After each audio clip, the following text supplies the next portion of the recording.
Sella Mosca, founded in 1899, is the oldest continuous winery on the island of Sardegna. The island boasts 2,000 kilometers of breathtaking coastline, a hilly and mountainous interior, and a tumultuous history that dates back to the Bronze Age. Ruins of its distant beginnings, along with those left by the Phoenicians, the Carthaginians, and Romans, dot the landscape. Sella Mosca played an essential role in reconstructing Sardegna's vineyards post-phylloxera, and today, its 520-hectare property at Alghero is the largest continuous vineyard in Europe. To learn more about Sardegna and its autochthonous vermentino and cannonau grapes, we spoke with Sardinia native and Sella Mosca head winemaker, Giovanni Pinna. Giovanni, thanks so much for joining us today on Gismondi on Wine. We're pretty excited to speak to you and, of course, talk about Sardegna. I think, Canadians know a lot about Italian wine, but maybe a little less about Sardegna. So why don't we start with where you are and give us a bit of a lay of the land. Sardinia is a big island that is in the center of the Mediterranean Sea. Sardinian Corso platform come from the south of the France, not from the north of Africa, like the rest of Italy. And we say we have a Mediterranean climate. Could you explain just a little bit what a Mediterranean climate is to people who may not know what that means? The good condition for the temperature, because we have a very warm winter, very hot summer, and a lot of wind. And the wind dry the vineyard, and we haven't disease in the vineyard. The position about Sella Mosca is very good, is in the northwest of Sardinia, very near at the sea. We have a particular wind, the Mistral, that frequently bring the salt from the sea on the vineyard. You can taste this saltiness in our wines. Well, I'm intrigued about the salinity. I know that sometimes as wine writers, we feel we can taste that salinity in the wine. So how does it affect Vermentino? What are some of the things you have? You have oceans, you have altitude. Tell us about the Vermentino and where it grows. I think Vermentino is the most representative white grape that we have in Sardinia. And in all the island, we can call it Vermentino di Sardegna. The appellation is Vermentino di Sardegna DOC. But somebody say that Sardinia is like a continent, and Vermentino in different parts of Sardinia give different expression. I can talk about the Vermentino that we have in Alghero area.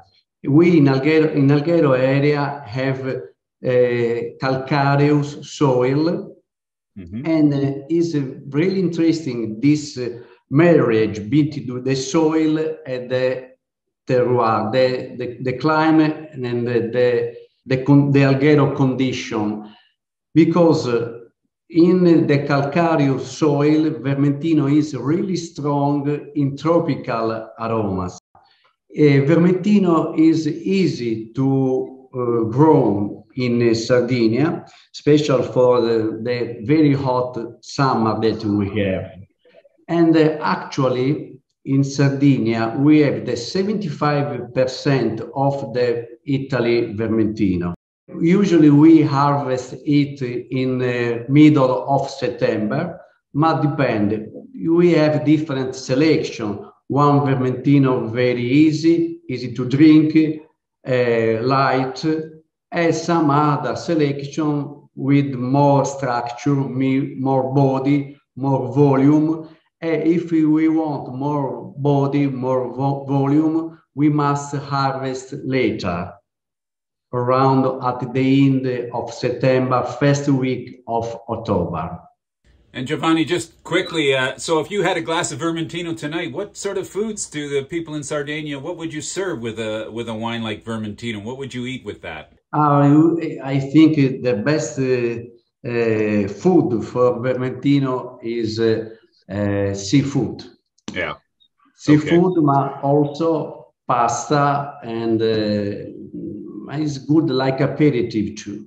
We hear about another indigenous variety, torbato. I know that we're going to hear more about it in Canada in the coming months and in the coming years. What can you tell us about torbato? Torbato is a really particular grape. Torbato came in Sardinia from the Spain, from the Spanish domination. Torbato is really difficult in the vineyard, and it is really difficult in the Sella, in the winery, because in the vineyard, the maturation is very later, at the end of September or in the middle of October. If you want some structure, you must wait a lot. And it's difficult in the cellar too, because it's really difficult to clean the mast before the alcoholic fermentation. It's difficult to clean the wine before the bottle. A lot of people abandon this grape. Only Sella Mosca actually produce torbato, because it is really difficult, but it is really interesting too. It's totally different from vermentino, because the profile, the aroma profile is totally different. Frequently, vermentino is really strong in tropical. Torbato is more strong in citrus, for instance. Okay, well, I want to move on to a grape I think that many people associate with Sardinia, and that's a cannonau. Let's have your impressions of this variety. A lot of people think that the cannonau is a really strong wine, but it's not true, because cannonau is like Sangiovese, like Pinot Noir, like Nebbiolo, because it's not strong in color, it's not strong in polyphenol.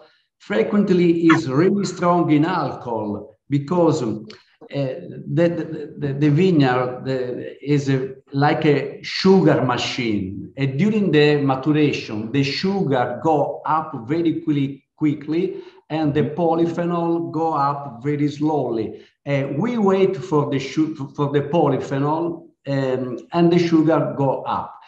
Frequently, the wine is really high in alcohol, but not in structure.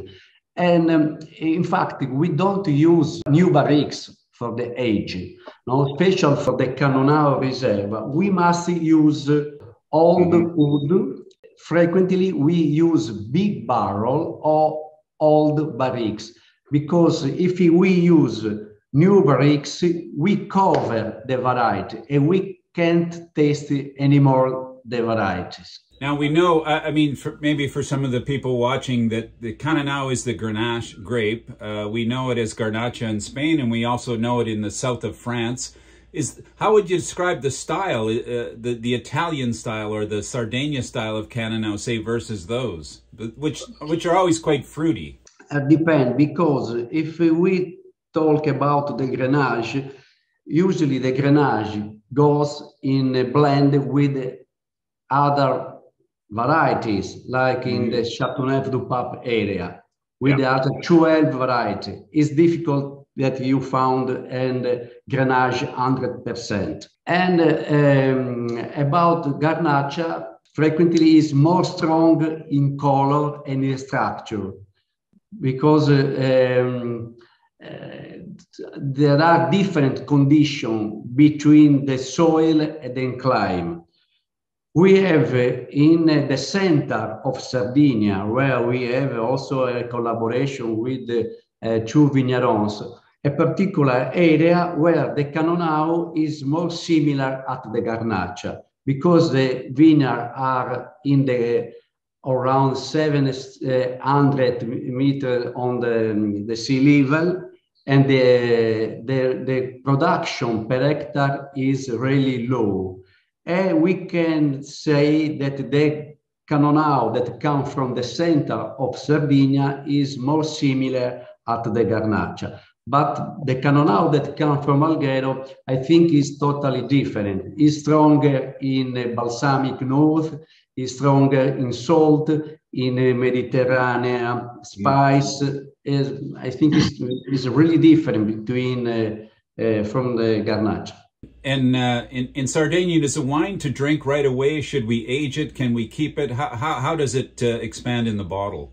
In cannonau reserve that you are drinking, I think is not really adapted for the long aging, because cannonau hasn't polyphenols for the aging. I think the best about cannonau is in the first 3-4 years. There's a lot of talk about cannonau, how it's healthy for you. A lot of people look at the age of people that have been living in Sardinia and connecting it to the wine. What do you think about all that? But it's true, because in the cannonau we have not too much polyphenol, but we have good polyphenol, like resveratrolo. Resveratrolo is the antioxidant. By the way, with the cannonau, what would you recommend to serve with that? What's the best match? I think the best match is sacred pig. The meat in general, but the sacred pig is the best. That's very definitive. I like that. Let's talk about the blend too, because cannonau, you blend it with Cabernet Sauvignon as well. Why do you do that? What's the difference in that wine? Our wines, that is a blend 50-50 between Cabernet Sauvignon and Cannonau, is Tancafarra.